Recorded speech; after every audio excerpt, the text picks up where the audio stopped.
more modern time photo, the dedication of the Avenue of the Righteous on the very bare hill of Yad Vashem in the beginning of the 1960s, and the Garden of the Righteous, where the names are engraved on walls. And this is this is how Yad Vashem, in the name of the State of Israel, and perhaps the Jewish people, honors the rescuers who were willing to pay a price, who risked their lives to save Jews. Now, as we approach this topic, and now I'm talking about history, not about memory, there is a methodological problem. The rescuers recognized as righteous among the nations do not constitute a statistically representative sample. It depends on who applied to honor. Usually the requests come from the rescued. Sometimes they come from other sources. Someone read a book, heard a story, but it is not something that is result of a systematic research of rescue in a certain region, in a certain country, by a certain group of people. So I always warn against all those studies that try to make conclusions and conclude and give numbers and say that most rescuers were this or that. I am very careful about this, and therefore I'm already telling you that my lecture will be more impressions I have from gleaning, from examining files of the righteous among the nations, and not so much a result of a real statistical examination. And of course, it does not represent the full extent of rescue. For example, you have countries where people were more willing or wanted to recognize because the righteous among the nations was something meaningful. In other countries, it was less important in different periods. For example, France. There were very few requests from France. Only after Chirac made his famous speech that French Jews living in France who were rescued during the Holocaust began to apply, and we got enormous number of requests in the following years. On the other hand, there are other countries where the requests came all along. So the numbers are, I always insist, the numbers should be taken with big, big grains of salt. And of course, rescue was conducted in secrecy. So it is not something that is documented that you can find in the archives, or rather only in very few cases. In short, there will be a lot of question marks in my presentation and very few, if at all, exclamation marks. I will focus on some aspects. And the first one is, and this is the question that is asked frequently, are there any shared qualities? Can you define a profile of a righteous among the nation? And the answer, my answer is no. I find them everywhere. I find them in all different groups of Europe's non-Jewish population. They come from all groups of society. They can be educated or they can be illiterate peasants. They are city dwellers or people who live in remote little villages. They come from all Christian denominations. They're also Muslims. They will, or agnostic. You find them in all age groups and, of course, men and women. And the same is true about women. Let me use a quote which I always use, let the survivor speak. about the so-called absence of a profile of a rescuer. And this is Alice Nickel. Alice Nickel hid in Berlin for from February 1943, and she had two little children. She eventually brought her children to Weimar, where they were hidden by a woman. She returned to Berlin and hid, and what is very characteristic of Jews who hid in Berlin, they changed places very often. And here's what she said in a testimony which she gave shortly after the end of the war. It must be said that her two little girls were discovered. They were, I don't know if they were denounced or whether they were simply found because of a stupid remark or a stupid registration of their rescuer, but they were deported, and only after the end of the war did Alice Nickel learn that her two little girls were murdered. And here's what she writes. For days, I asked different Christian friends for accommodation, at least for one night. I found it with people whose readiness to help I had never considered before, but I also experienced denial of the smallest act of help from people whom I would have considered my best friends in earlier days. Denial in such an offensive way that I thought it was going to break me. So you see here she says, you cannot, she, even as she was experiencing this horrible persecution, she was unable to guess who would help and who would not. So here you have just a few examples, and you can, sorry, oops. Wait a minute, yeah. I took a few photos, and I have to say that for many rescuers, we don't have photos. So even the photos don't represent the full extent. But you can see they come from different countries. You have a nun, I know we'll hear about nuns. You have a Muslim, Lima Bale of Albania, a simple woman. You have Antonina Zibinska. If you saw the Zookeeper's Wife film, you have a circus acrobat. You have a simple woman who is teaching the little child she saved. And you have a very simple peasant, Janina Pozniak. You see her here on the left with the girl she saved many years later at the meeting. And these meetings, I can tell you, are very, very moving. You also have couples. So you have women who save as their own independent initiative, and you have couples, you have families. And here again, the wide variety, this couple from Greece, the people from Belarus, the French pastor Trocmé with this very inspiring story of the rescue in Le Chambon-sur-Lignon, a very bourgeois family. You see, they come from all walks of life. I cannot find any common denominator.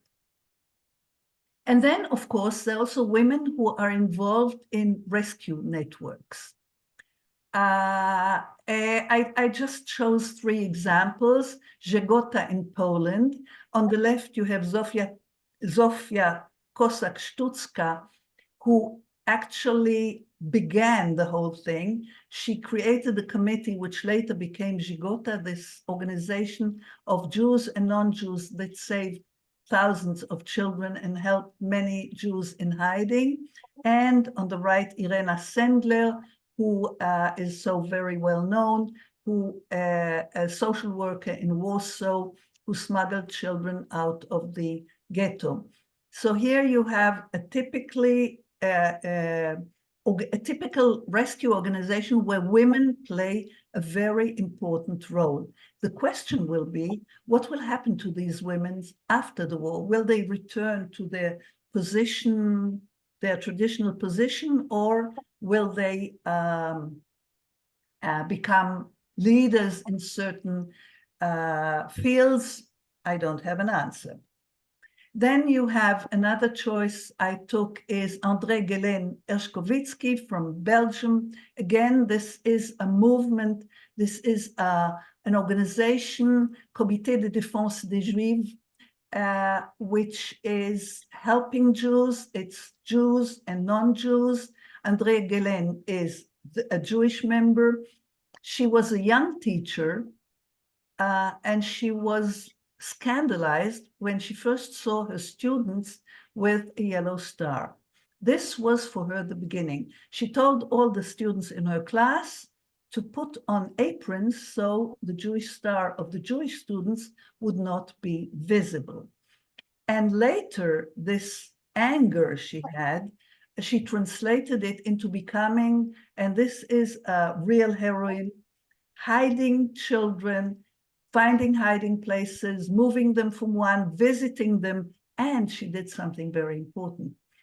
She had notebooks with code numbers for the children, and there were several sets, so that finding one set of these notebooks would not give the full information. You needed to have all the notebook in order to piece together where a certain child by the name so-and-so was hidden.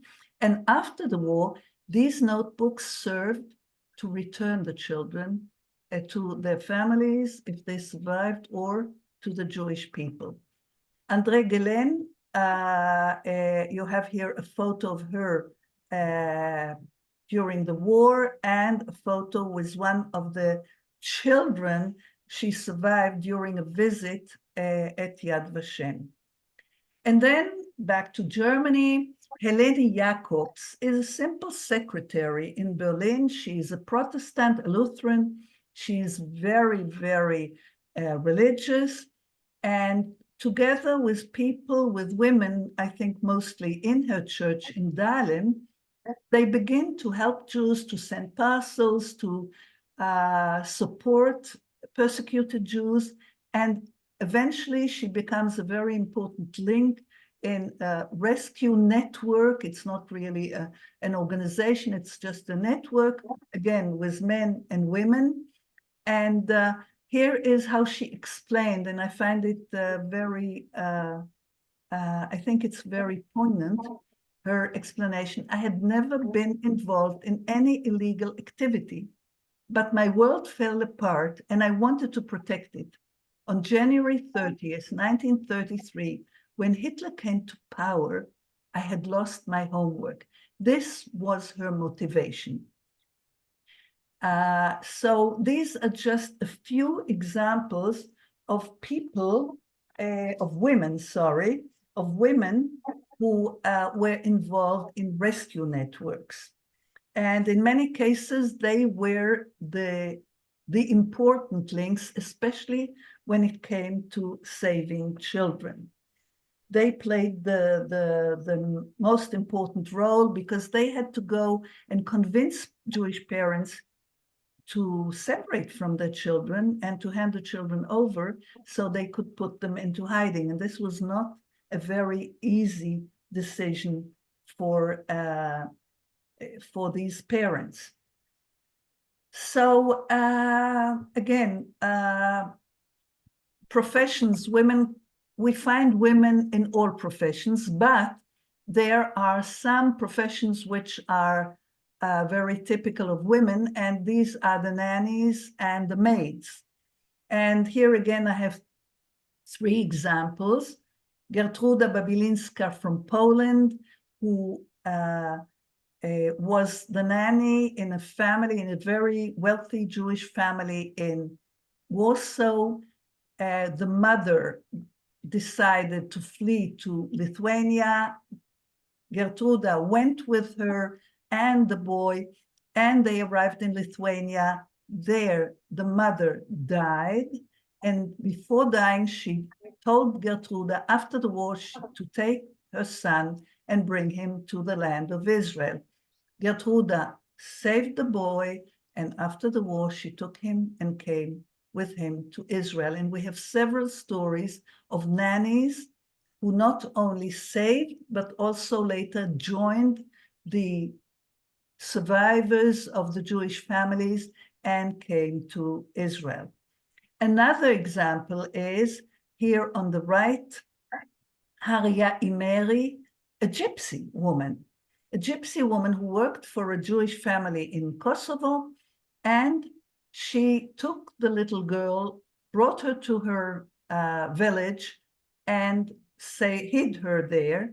After the war, she returned her to the Jewish people. But there is also another profession, which I can tell you one day, as we were doing a database of the righteous among the nations, my colleague who was in charge of the database came to me and said, what profession should I write for Hedwig Porschütz? And I said, her profession was a prostitute. So you also have, just to show you, women from the margins of society who rescued Jews. Was it because as they themselves felt that society had abandoned them, that they felt some kind of affinity or sympathy? I don't know. But for any example of a profession you can give me, including nannies and maids, I can also find you those who behaved in the other extreme. Maids who felt bitterness towards their employers, and when the fortunes were reversed and now the Jews were at the bottom and they were in a higher position, they said, serves you right, and even exploited their former employers. Anyway, Hedwig Porschütz had a little apartment near Alexanderplatz, which was a very frightening place because that was the headquarters of the police Gestapo. And there she hid, especially men. She could always give the excuse that they were clients. And in one case, her apartment was searched and they found men's clothes. And she said, well, that was one of my clients who left it behind. And the men she saved hid with her, but when she had business, they had to leave to go out and return only after her clients had left. She was also involved in black marketing. She also helped another rescuer who needed foodstuffs for his wards. She was arrested. She spent time in prison. And what is so very sad is we don't have a photo of her, and we only know that she wanted to be recognized by the city of Berlin, by the Berlin Senate, who gave recognition to the so-called unsung heroes after the war. And she was refused because of her profession, which I find... Irena, you must conclude. Oh my God. You're running out of time. Okay, so let me move on. There's a question of equality and inequality. Who shares responsibility and danger in a couple? And here, let me move to one case, one final case. And this is to show you that when you depend on testimony, very often it is also what that person who gives the testimony tells you. And here, gender problems, gender views come into play. You have the story of the rescue of the Laufer family in Slovakia. They were hidden by the Handels, who hid them in a shed, in a cellar, in a shed, during the final months of the war, when the deportations in Slovakia were restarted. And when Esti Rosenberg Nay Laufer came to Yad Vashem and asked her rescuer to be recognized, she asked only for the husband. Then in her story, she also said that the husband died during the time of hiding and his wife continued to hide them. And there the question was, so why aren't you asking for the wife? She didn't even remember the name of the wife. We were able, through our contacts in Slovakia, to find the name. And so Ottilia was also recognized as righteous. But this shows you that when you have a righteous man recognized, sometimes his wife is missing, not because she was not a partner to that rescue, but because the person who testified held certain, how shall I say, views about the role of gender, and it was only the man who decided, who took responsibility. So therefore, I say it's very difficult to draw any conclusions about the roles of women versus roles of men, the nature of rescue by women versus the nature of rescue by men. So thank you very much. Thank you very much, and we will come back to you with questions at the end of the panel. Thank you. It was really, really interesting. Our second speaker that I'm really privileged and honored to present is Dr. Professor Carol Rittner, RSM. Professor Rittner is a member of WHISC steering committee, a member of our board, and also our president of honor. Yeah. Professor Rittner is a distinguished professor of Holocaust and Genocide Studies, emerita of... There are noises, please, if you can just silence yourselves. She's an emerita of Holocaust Studies in Stockholm University. She's an author and editor of many, many books and articles and video movies about the Holocaust and genocide. And may I say, and she's going to be very angry, but still she can't hit me. It's Zoom. We are very far away. May I say that she's the high priestess of the whole study of the unique fate of women in the Holocaust. Professor Rittner, I'm honored to ask you, and the floor is yours. Thank you very much, Lily. Not only am I not the high priestess, I'm not even the low priestess of women's studies. I knew that you are going to react. So thank you. And Irena, thank you very much for your presentation. Really very interesting. I give my presentation with a bit of trepidation because you really are an expert on this. So I'll wait to see what you think at the end. Well, you know, if you say Adolf Hitler or Heinrich Himmler or Joseph Goebbels or Adolf Eichmann or Albert Speer, most people will say, oh yeah, they're Nazis, aren't they? They were really nasty buggers.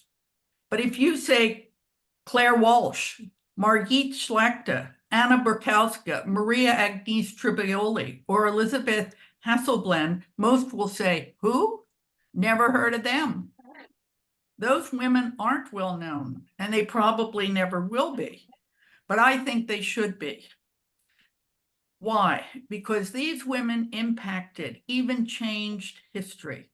Unlike Hitler, Himmler, Goebbels, Eichmann, and Speer, who impacted and changed history in terrifying, destructive, and brutal ways by planning, facilitating, and carrying out in one way or another the Holocaust, the murder of nearly 6 million Jews, as well as the deaths of millions of others during the Nazi era and World War II. These women, Claire Walsh, Margit Schlachter, Anna Burkowska, Maria Agnes Tribioli, and Elizabeth Hasselblad, changed history in a positive, constructive, ethical, and moral way by saving lives. These women are 5 of more than 28,200 non-Jews honored by Yad Vashem as righteous among the nations. Honored, that is, for saving Jews during the Holocaust. While 28,200 may sound like a massive number of people, it is less than 1% of the European population during the Second World War. That is about one person in every 20,000 in what was then Nazi-occupied and Allied Europe. Keep in mind that the Nazis lacked the power to sustain the final solution, the Holocaust, without the cooperation of millions of non-Jews under their domination. Nazi Germany and its collaborators throughout occupied Europe needed people who would not interfere with their dirty, rotten killing business. They needed bystanders. That is, they needed people who observe unacceptable behavior, know it's harmful to another or to others, and refuse to take any action to prevent it. And the leaders and the collaborators of Nazi Germany found bystanders, millions of them, standing on street corners, peeking out from behind window shades, lurking in dark alleys. Most were quiet citizens who wanted nothing more than to get on with their own lives. They watched as their Jewish neighbors were taken. They witnessed the Germans and their collaborators all over occupied Europe arrest and deport the Jewish doctors and lawyers, the Jewish merchants and grocers, the Jewish teachers and students, the Jewish mothers, fathers, and children. The non-Jewish bystanders, most of whom were baptized Christians, Catholics and Protestants alike, watched as the Jews were taken in the middle of the night or in broad daylight. Bystanders were on the sidelines, fearful, unobtrusive, compliant, but not these five women: Claire Walsh, Margit Slakta, Anna Borkowska, Maria Agnes Tribioli, and Elizabeth Hesselblom, all of them Roman Catholic nuns living in different parts of Europe. They saw what was happening to the Jews. In one way or another, they made a judgment about what they were observing, and then they acted in order to prevent or to ameliorate the harm being perpetrated by the Nazis and their collaborators on innocent people in their cities, towns, villages, or rural countryside in occupied Europe. Claire Walsh, for example, her religious name was Sister Agnes, was a member of the Daughters of Charity of St. Vincent de Paul. That picture of the nun that Irena showed with the sailboat headgear, that's a Sister of Charity of St. Vincent de Paul in the traditional habit. She lived, Sister Agnes lived in, let me back up a moment. The Daughters of Charity of St. Vincent de Paul were an order of nuns who served the poor in cities and villages in France and elsewhere. Claire Walsh was born in England, entered the convent in 1916, worked in Ireland and Jerusalem before being sent to France in the late 1930s, where she remained throughout the war, mostly at the Daughters of Charity Convent in Cadun, a beautiful town north of Toulouse and west of Bordeaux in southwest France, where she was assistant superior of the convent. When the Germans occupied all of France in 1942, the superior of her convent was afraid Sister Agnes would be denounced to the Germans because of her English accent, but she was untroubled by the Germans, even though she was a British citizen, thanks largely to the fact that she carried an Irish passport issued by mistake when she left Ireland. Fortunately, the Germans did not come to the convent, but a Jewish family did. One night, Pierre Cremeux, his wife and children, a boy aged 7 and 4-month-old twins, arrived at the convent. They were seeking refuge from the terrifying German roundup of Jews in France. For 3 months, Sister Agnes hid the family and kept them safe until they could escape. The Cremeux family never forgot the nun who helped them to escape the Germans, their French collaborators, and the Holocaust. Their testimony led to Claire Walsh's recognition by Yad Vashem in 1990 as a righteous among the nations. Claire Walsh, Sister Agnes, wasn't a passive bystander. She saw, she judged, and she acted. So did Margit Schlachte, the founder and director of a Catholic order of nuns known as the Sisters of Social Service. Prior to World War II and the Holocaust, Sister Margit Schlachte was active in promoting political rights for women in Hungary. She was the first woman elected to the Hungarian parliament in 1920-21. The Hungarian government, and she was always outspoken against attacks on Jews. In the summer of 1941, the Hungarian government rounded up and deported to Ukraine some 20,000 Jews from its recently annexed territories. What Margit Schlachte said to the Hungarian officials, she protested and she said, "We raise our voices in opposition to the fact that officially sanctioned mass atrocities are taking place in our country. We protest this as members of the human race, as Christians, and as Hungarians." After the German occupation and during the Arrow Cross period, Sister Margit took up residence in the Sisters of Social Service Center in Budapest, an institution that provided a hiding place for many Jews.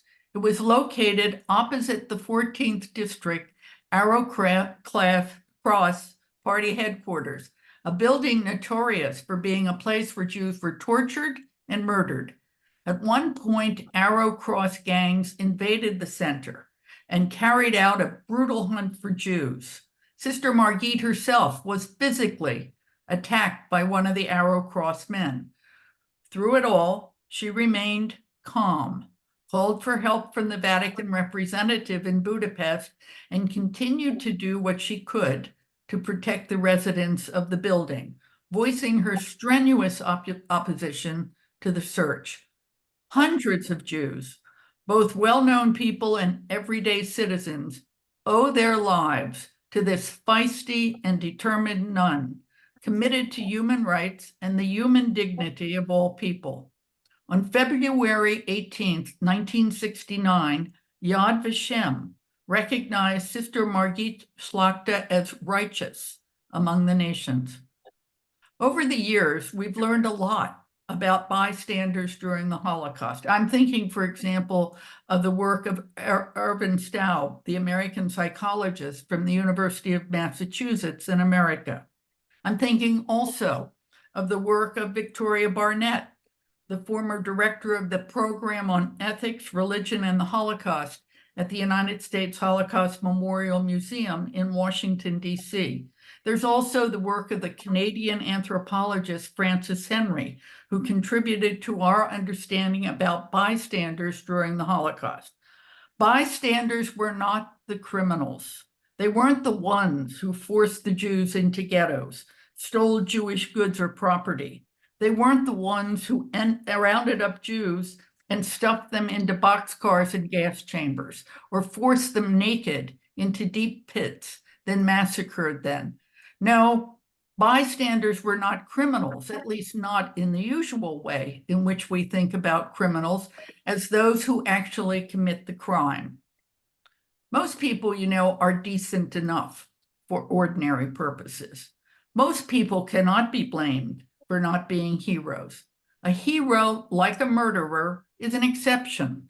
No one ought to be expected to become a hero. In Nazi Germany in the 1930s, and later in Nazi German-occupied Europe in the 1940s, bystanders set the norm for how to act under German occupation because there were so many of them.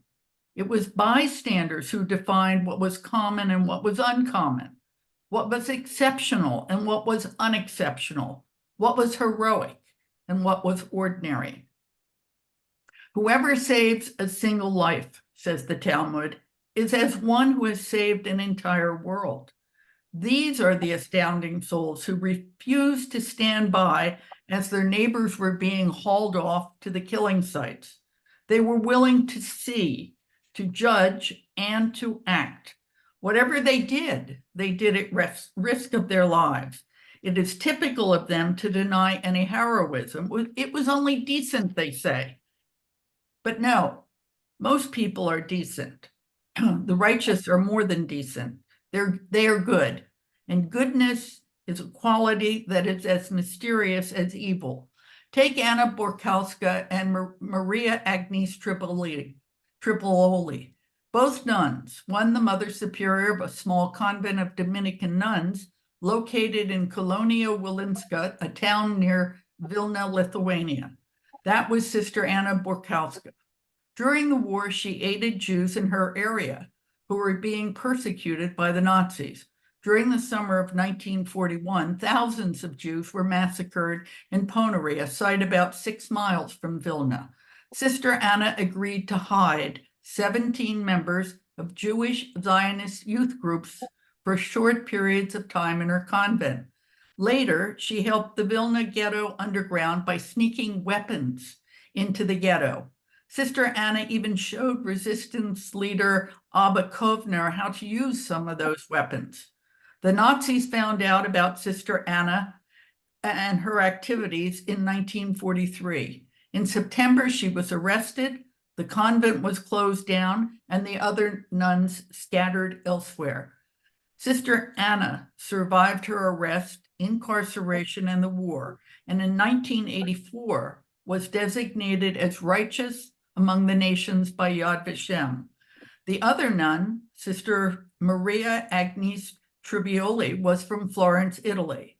She was the mother superior of the Forensic Convent.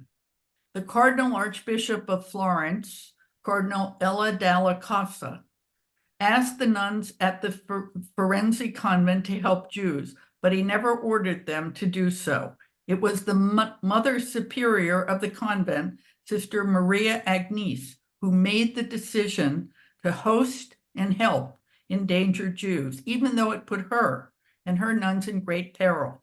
She never told the other nuns the real identities of their guests.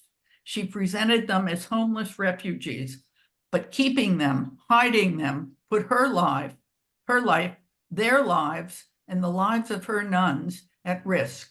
Still, she protected her Jewish guests. In June 2009, Yad Vashem recognized Sister Maria Agnes Tripolioli as righteous among the nations. The fifth nun I want to mention is Sister Elisabeth Hesselblad, a Swedish nurse and nun who transformed her convent in Rome into a sanctuary for persecuted Jews during World War II, thus saving dozens of lives. Born in 1870 to a Lutheran family in Sweden, Elisabeth was the fifth of 13 children. She converted to Catholicism, then established a new religious order known as the Brigittine Sisters, Catholic women religious who were dedicated to caring for the sick with compassion and dignity. Sister Elisabeth was the mother superior of the Brigittine convent in Rome during the German occupation of that city. She was horrified by the Nazi persecution of Europe's Jews and resolved to do what she could to help, and help she did. Sister Elisabeth personally hid multiple Jewish families, including 12 members of the Pipero said families, whom she hid from December 1943 until Rome's liberation on June 4th, 1944. Years later, 87-year-old Piero Paperno remembered, "She saved our lives, but above all, in those dark times, she recognized the dignity of our religion." It is estimated that at least 60 Jews and other refugees from German racial oppression were saved by Sister Elisabeth and the other nuns in the religious order she created. After the war, Sister Elisabeth continued her work, helping the poor and the sick. She was known for promoting interfaith dialogue and respect between Catholics and Protestants, and between Christians and non-Christians. Elizabeth's righteousness was recognized by Pope John Paul II, who proclaimed her a venerable servant of God in 1999. In 2004, Yad Vashem honored Sister Elizabeth Hesselblad as righteous among the nations. And in 2015, Pope Francis, the Catholic Church's current pope, declared Sister Elizabeth Hesselblad a saint in the Catholic Church. She was the first Swede to be sainted since Saint Bridget more than 600 years earlier. She is known as Saint Maria Elizabeth of Sweden. People always want to know why. Why did some people step out of the shadows when so many others only wanted to stay in the shadows? Why did some Gentiles act well when so many of the millions who might have also done so failed to do so? Here's my take on those questions. Many people do not believe that what we do makes any difference in our world. But people who helped Jews during the Holocaust knew that what they were doing, helping Jews to evade the Germans and their collaborators, could and would make a difference. They also knew that their actions had consequences for themselves if they were caught, and for the Jew or Jews if they were caught. My experience is that many people think we Catholic nuns are pious, passive, and not very practical. Some people even think we're not too smart or accomplished. The 5 women I have briefly mentioned, Claire Walsh, Margit Schlachter, Anna Borkowska, Marie Agnes Tribioli, and Elizabeth Hesselblad, all Catholic nuns, escape and explode that stereotype. They were smart, clever, and accomplished. They were women who could get things done. These nuns witnessed what was happening to the Jews of Europe during the Nazi era, World War II, and the Holocaust. They knew it was wrong, and they acted to do what they could, where they were, with what they had, to help and protect Jews, men, women, and children, despite the danger to themselves, even to others in their convents. The existence of rescuers on the margins provide hope to humankind that evil is not inevitable, that evil will not have the last word. These 5 women, Sisters Claire Walsh, Margit Schlachter, Anna Borkowska, Marie Agnes Tribololi, and Elizabeth Hesselblad, are proof positive that during the Holocaust, evil did not have the last word. Thank you. Thank you very much, Professor Rittner, and thank you for taking the exact amount of minutes that were given. You are the best. Okay, thank you. You know how again. the nuns are. Yeah, They color No inside doubt. the lines. no doubt. Our last but not least speaker is Professor Moshe Zimmermann. I think that it's almost unnecessary to introduce him because there is no one who studied or studies history who has not read 1 or 2 or more of his books or publications. Professor Zimmermann was born in 1943 in Jerusalem, and he is a professor of German history in Jerusalem in the Hebrew U. Since 1986, he's the director of Richard Kovner Center of German History at the Hebrew U. He had so many prizes, international and national. He's a visiting professor in Heidelberg, Mainz, Princeton, Köln, and many other places.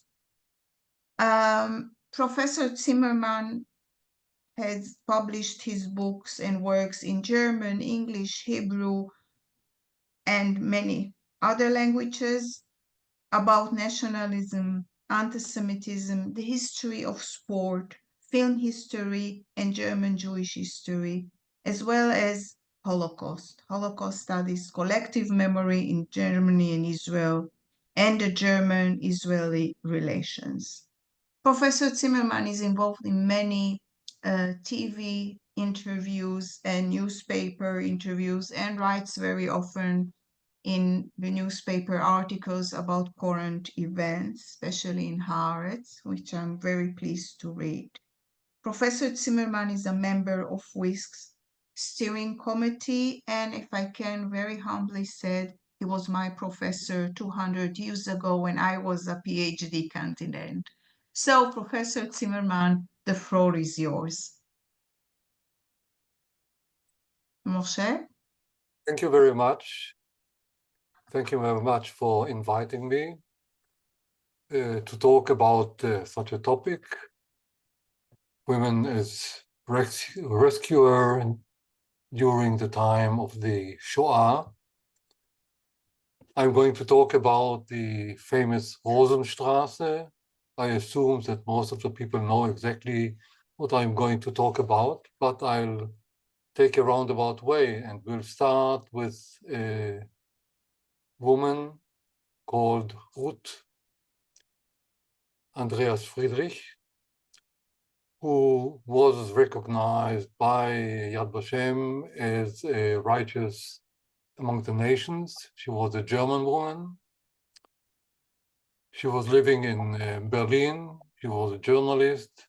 And as such, she was fighting National Socialism by helping those who were the victims of National Socialism, among them, of course, the Jews. And she did it before the Second World War and during the Second World War. She was risking her life together with her husband, and she really succeeded in saving, helping many Jews who were hiding in Berlin, especially in the latter part of the Second World War, because they knew exactly what they could expect if they are going to be sent to the east, to Russia, to Poland, or somewhere else in the east. I mentioned Ruth Andreas Friedrich not only because she was a very good example for somebody who is a non-Jew, who invested a lot of time and a lot of energy in saving Jews, but because she was, I think, the first one to report to a bigger audience about what happened in the Rosenstrasse. Ruth Andreas Friedrich wrote a diary, and she published it. It is a diary about the years 1938 to 1948, during the war and also a short period after the war. And in this diary, she referred to what happened in the Rosenstrasse. She tells us already in real time, which is the end of February and the beginning of March 1943, about the going-ons in the Rosenstrasse and the circumstances under which the Rosenstrasse became a topic.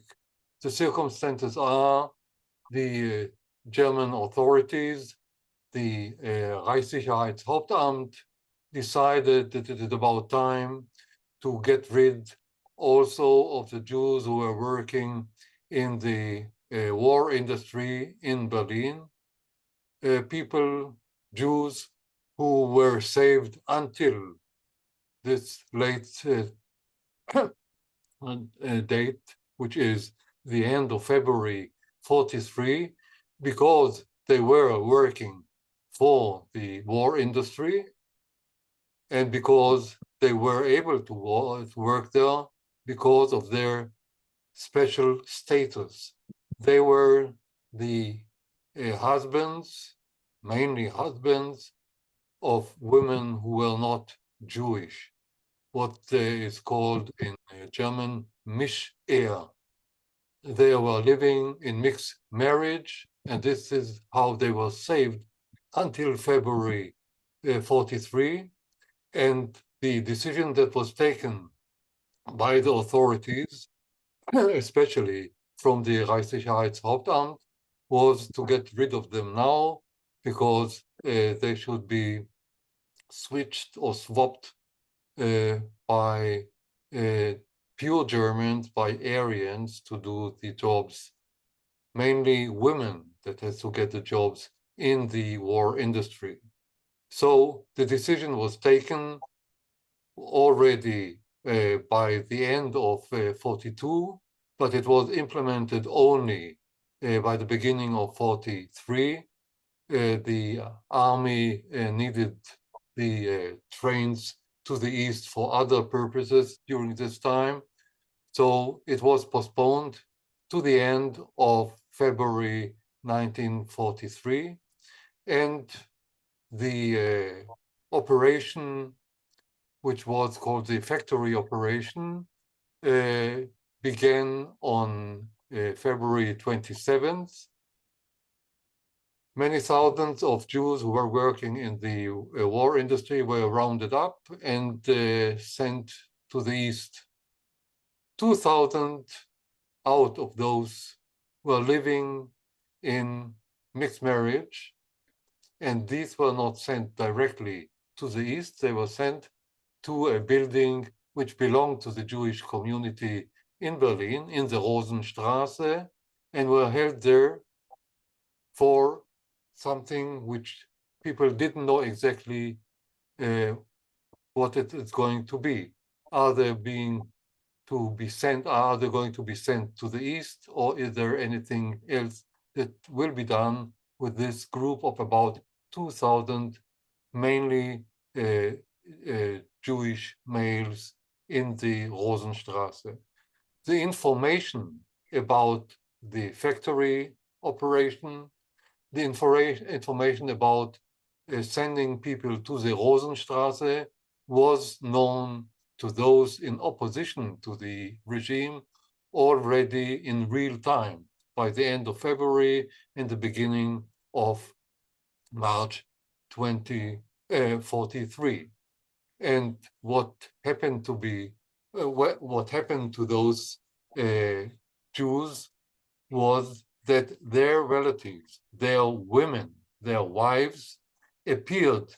They got the news about their incarcerated there in the Rosenstrasse, and they went to the Rosenstrasse and began to shout, "Give us our men, gibt uns unsere Männer raus,"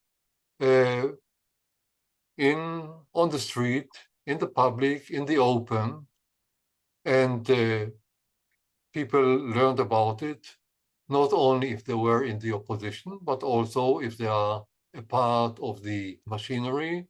We know when we read the diaries of Goebbels that he referred to this event. So it is something that was known already on real time, that women who belonged to those Jews, that is, who lived in mixed marriage with those Jews, were ready to come and to demonstrate in order to get their men back. So this is the introduction into the history of this chapter. Now, this chapter was known, as I said, because Ruth Andreas Friedrich and others reported about it already in the open after the year 1945, but it was not a chapter which was better known than other chapters of Widerstand, of resistance to National Socialism. Usually resistance to National Socialism was identified with the uprising of July 20th, 1944, or with another important woman who resisted National Socialism, which is Sophie Scholl. Sophie Scholl was a student in Munich, together with a group of students and one professor, who were trying to inform the general public about the crimes of National Socialism, and they were caught. And they were headed or they guillotined by National Socialist authorities. Now, Sophie Scholl on the one hand and Stauffenberg on the other hand are well known as opposition to Hitler. The story of the Rosenstrasse was rather unknown or less known until the year 1989, the year in which the Berlin Wall fell down.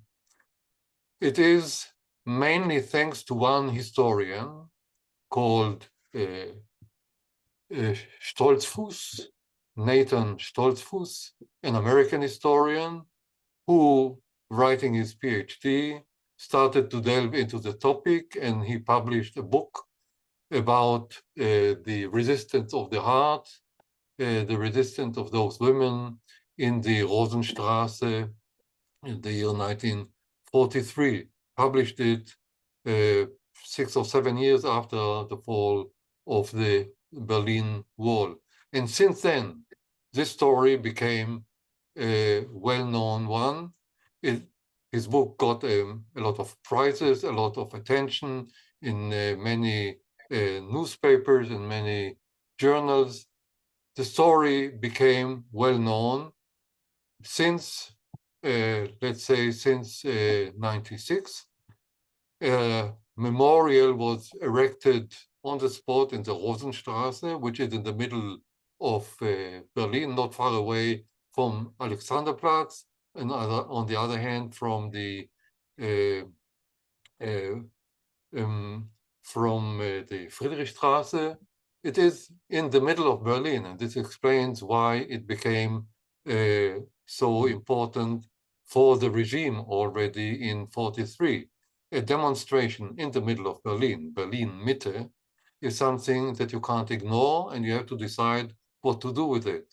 To shoot the people, or to let them demonstrate, or do something in order to get the demonstration end. The book of Stoltzfus, as I said, was an important vehicle in putting this topic on the agenda of those who dealt with the history of National Socialism and opposition resistance to National Socialism.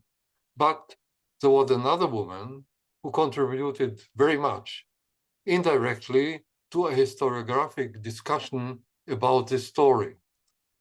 It was Margarete von Trotta, the film director, the wife of Schlöndorff.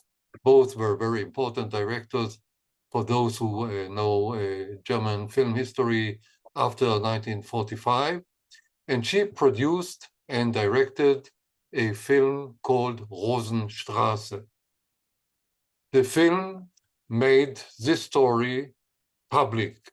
People who are not interested in history and who are not going to the library in order to look for books like those of this one of Stoltzfus, got acquainted with the story of Rosenstrasse. What happened there was typical to the Historians Guild. There is a film which is successful, which makes a point to show that women were brave enough to confront the regime in a way unprecedented in the Third Reich. Now, it was one of, I think, most of the best historians who was first to react to it by saying, but arguing, that the main case of the film and the whole debate around the film was a false one. What von Trotta was trying to point out is that they not only demonstrated against the regime, they already did something which helped save their husbands. We know that of those 2,000 people who were incarcerated there in the Rosenstrasse. Most of them were set free during the week or the 2 weeks after they were imprisoned there, that is, during the first half of March. Now, her argument, the argument of von Trotter, is that they were saved from being sent to Auschwitz. That is, those women saved their husbands, saved the lives of their husbands, otherwise they would have been sent to Auschwitz. The point made by Gruner was by Wolf Gruner, this historian who is a real and expert on forced labor. This was the angle from which he started doing his historical job about the Rosenstrasse. His point was that documents show that the intention was not to send them to Auschwitz, but to send them to work in other places in Germany. He was the one who found a very crucial proof, one document prepared by the Reichssicherheitshauptamt, saying that within the framework of this factory operation, they are going to send everybody to Auschwitz or to the east, but for those who live in mixed marriage. That is, that from the start, according to him, according to his findings, they were not intended to be sent to Auschwitz, but they were intended to be sent to work in the RAMP Jewish organization after a part of the personnel of this organization would be sent to Auschwitz, just as their substitutes. There is a question whether Gruner or Stolzfuss are right about interpreting the documents that they have put forward within the discussion. Important for me as a historian is that it is a very typical discussion or debate of historians. Historians are provoked by other historians. They are even more provoked by women who introduce a new theory into the debate, and they are provoked by the fact that films are so influential when it comes to describe historical scenes. So it was not only Gruner who was fighting against the thesis of Stolzfuss, but also his chief, Wolfgang Benz, who is the expert per se of the history of anti-Semitism and Shoah in Germany. Both were convinced that the fate of those people who were in the Rosenstrasse was not to be sent to Auschwitz, but to be sent to other places in Berlin or even outside Berlin in order to stay there for a period unknown, because we know that those plans were always plans for a short period. And after 2 or 3 months, of course, the authorities, the police, the Reichssicherheitshauptamt could send all those who were saved for a short time again to the east. And this was, on the long run, of course, the purpose of the whole final solution, or of the mechanism of the final solution. Now, what are we left with after looking into the history of the Rosenstrasse and the way it was debated in a historical stride in Germany around the year 2003, which is the year in which the film was shown to the public or was released to the public? We can't know whether really those people who were imprisoned there in the Rosenstrasse and for whose case those women, their wives, were fighting, whether they were really intended to be sent to Auschwitz right away, or later, or not at all.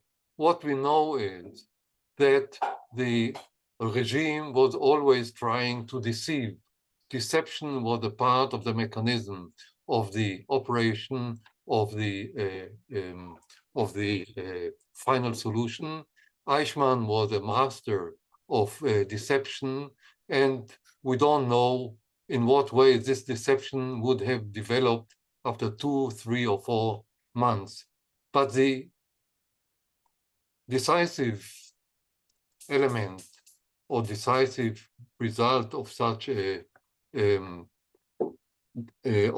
of dealing with this kind of debate is it is unimportant whether those women who demonstrated really saved their lives or whether they did not, because the regime was already intending to send those people, at least for a short time, to other places in Germany. It is the intention which counts, I think. They intended to save the lives of their husbands. They didn't know exactly what's going to happen to them. They knew that they were in prison. They knew that the probability of being sent to Auschwitz is very high. And they risked demonstrating on the street. And there were hundreds of them, and maybe even thousands of them, demonstrating on the street against a regime which usually was not afraid of shooting its own people when it comes to resisting National Socialism. So the basic element that has to be underlined here is this was an unprecedented case in which women were ready not only to demonstrate, but also to risk their lives. They didn't know whether they are going to be shot or not, risk their lives in order to save their husband. This is a case in which it's not a story of 1, 2, or even 10 Jews that had to be were to be saved, but we are talking about at least 1,500 Jews. Those Jews were released from the Rosenstrasse.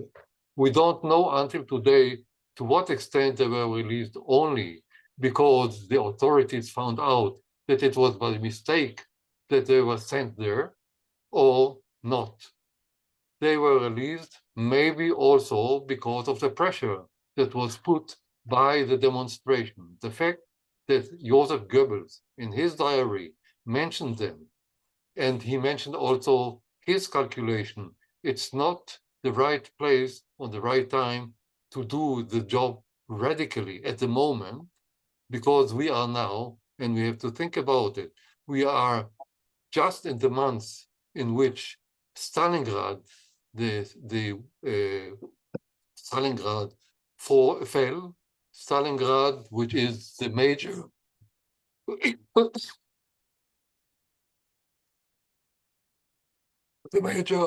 catastrophe. The major catastrophe of the German army in the year 43, the beginning of the end. It was the wrong time. It was the same month on which Sophie Scholl was caught and sentenced to death. It was the day before she was executed. So taking into account the context in which this demonstration took place, maybe also that even without any kind of a direct order, the context was influential enough in order to help those women who demonstrated to convince the authorities, which is the Reichssicherheitshauptamt, which is the SS, to be more lenient about this group of people that was imprisoned in the Rosenstrasse. It is unprecedented. It is a case in which one can say, not only was it the only case in which more than 100 people, more than 1,000 people were ready to demonstrate in public, it was a case in which women were ready to do it, and they were ready to do it in order to save their husbands from some kind of a future which they expected to be horrendous. Thank you very much.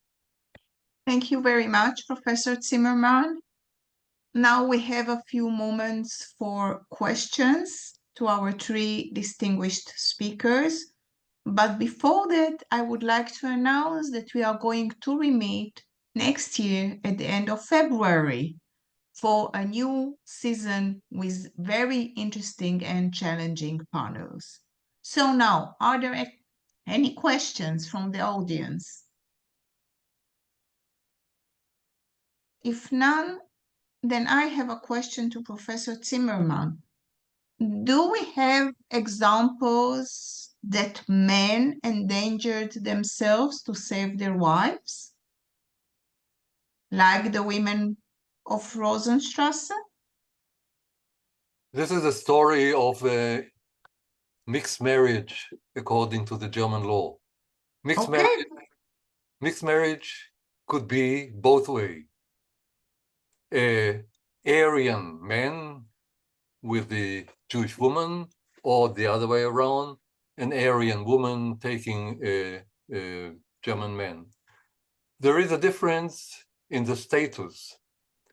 There is a difference between mixed marriage and privileged mixed marriage. If you delve into the history of the German law, of the racial laws, of the Nuremberg laws, you can see how differentiated you may get if you look into it. There is also the category of the Geltungsjude, which was also among those people who were imprisoned there in the Rosenstrasse.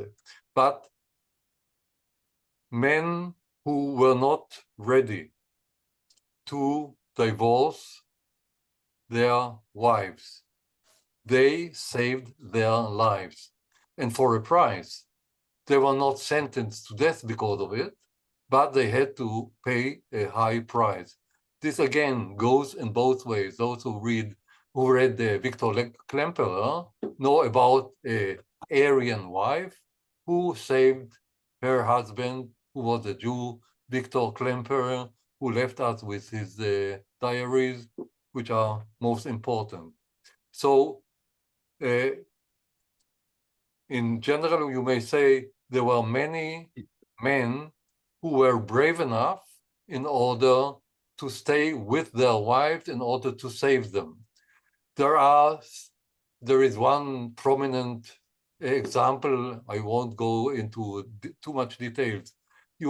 One of the most popular film heroes in Germany or in Austria was Hans Moser. Hans Moser had a Jewish wife. He got under very much pressure to divorce her. He did not. He was brave enough to stay with her. Let's take another case, which is a very prominent case. A film star, whose name I forgot, but a very important, a very famous film star in Germany who lived with a Jewish woman, was that brave or that radical.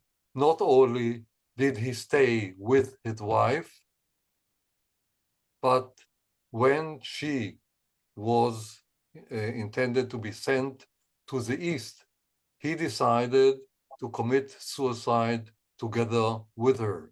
He could have saved his life easily. He did. They committed suicide together with a child, and this was a very important case, well remembered in the history of German resistance. So if you look for examples, you will find it. It's not only wives trying to help their husbands, but also husbands trying to help their wives. In Germany, there is no such a case like the Rosenstrasse, in which they had to get together in a mass in order to get their wives free. But on the individual basis, of course, you have quite a number of cases which show that it was also the other way around. Thank you very much. Any other questions to our speakers? Yes, Yeah, Nate? Sorry, there's Nathan Stolfus has his Yeah. hand raised. Okay, please go ahead. I just wanted to say that I don't think it's merely a petty debate among historians who have nothing else more important to do, but it's really about it's really about how the regime ruled, and it's so important. It's not.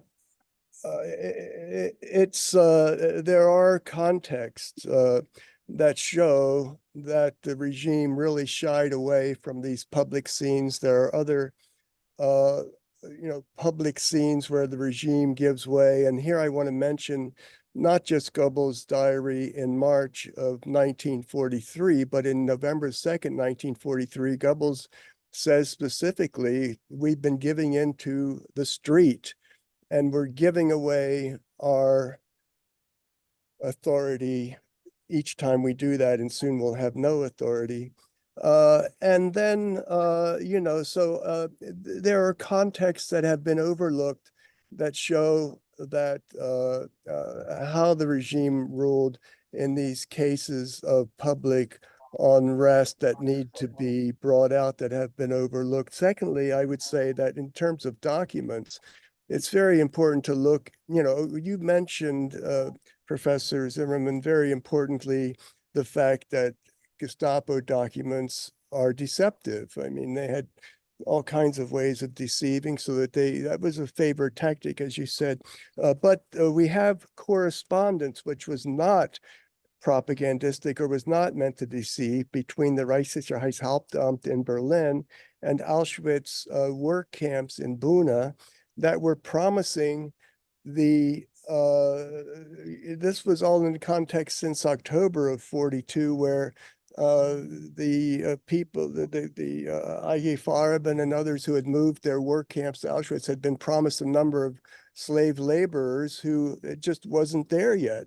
And then 6,000 Polish slave workers were dispersed before February so that, in fact, they wouldn't have an uprising, wouldn't get together. And this was... Is this a question or a remark? Yeah, I want to know, what about these documents? I mean, we have the March correspondence. It's not propaganda promising a certain amount of Jews. So I wonder whether you have seen those, Professor Zimmermann. Also, Goebbels' diary of December 6, 1942 says specifically, the Führer has given me now permission to deport all the non-privileged Jews. That would be all the Jews, full Jews, wearing the star. Can you focus what is your question and to whom?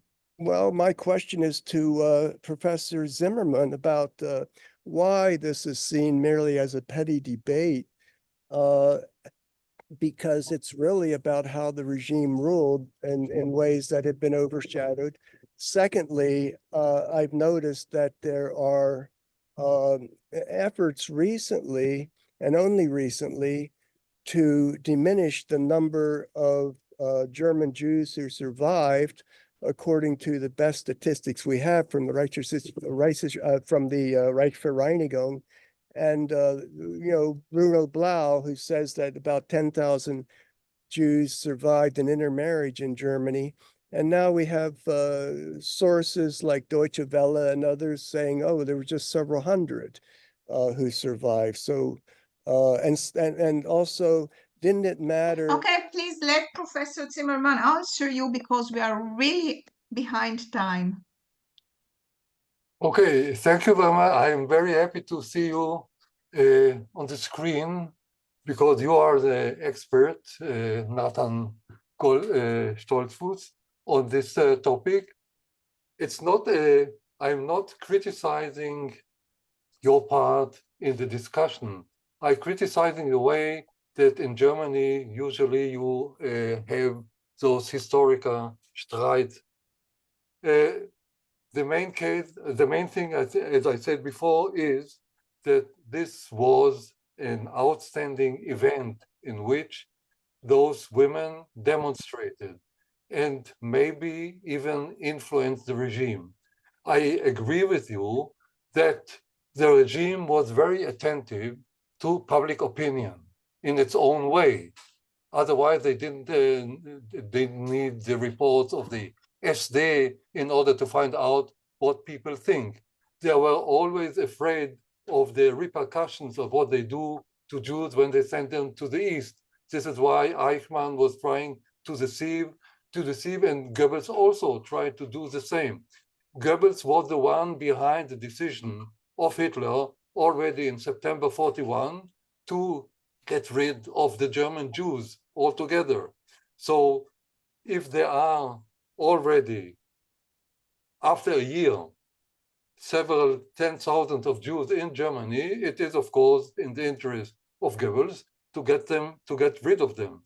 But talking about getting rid toward the end of 42 and talking within those days after Stalingrad, after his Goebbels speech on February 18th, wollt ihr den totalen Krieg? This is a different situation, but I think this doesn't matter very much. We know that at the end, everyone who was considered to be a Jew was intended to be sent to the East to be slaughtered. So in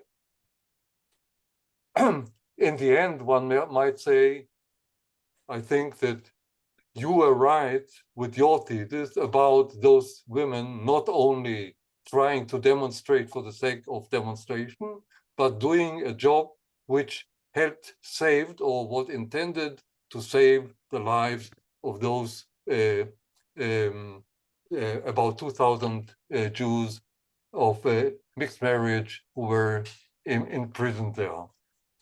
Thank you very much, Professor Zimmermann. I see two other people that are trying to ask questions, but unfortunately we are much behind time and we must conclude and end our meeting. So I think that you can approach our speakers, write them, and I hope that they will answer your questions. Sorry that we are so short in time. It was a pleasure hosting you. Thank you very much for your excellent lectures, Irena, Professor Rittner, and Professor Zimmermann. And I wish you a good evening or good morning, whatever your timing is. And we shall re-meet on February 2025, hopefully. All the very best, and thank you again. Bye. Bye.